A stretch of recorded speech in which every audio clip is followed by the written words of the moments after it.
মাছ আমাদের কাছে অত্যন্ত পরিচিত একটি প্রাণী, কিন্তু ভেবে দেখেছেন কি পৃথিবীর অন্য সব প্রাণীর জবান থাকলেও মাছের জবান নেই কেন? কেন মাছের জবান কেড়ে নেওয়া হলো এবং মৃত অবস্থায়ও খাওয়া হালাল করা হলো? আসলে এর পেছনে রয়েছে একটি চমকপ্রদ ঘটনা।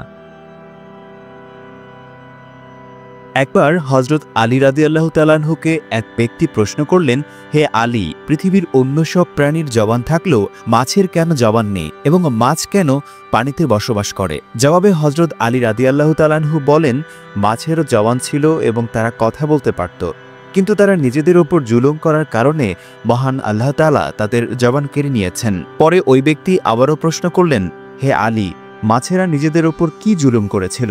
তখন হজরত আলী রাদিয়াল্লাহু তাআলা আনহু পুরো ঘটনা বর্ণনা করেন। তিনি বলেন, ইবলিস আদম আলাইহিসসালামকে সিজদা দিতে অস্বীকার করায় আল্লাহ তাআলা তাকে বিতাড়িত করেন এবং দুনিয়াতে পাঠিয়ে দেন। কিন্তু ইবলিস দুনিয়াতে আসার পর সব ধরনের প্রাণীদের কুমন্ত্রণা দিতে লাগল। সবার প্রথমে সে কুমন্ত্রণা দেয় মাছকে। ইবলিস মাছকে বলে, সাবধান, মানুষ এসে পৃথিবীতে জুলুম অত্যাচার করে ঘুরে বেড়াবে, তোমাদের জীবিত অবস্থায় টুকরো টুকরো করে কেটে খাবে। সে সময় মাছেরা জল ও স্থলে চলাচল করতে পারত এবং কথাও বলতে পারত।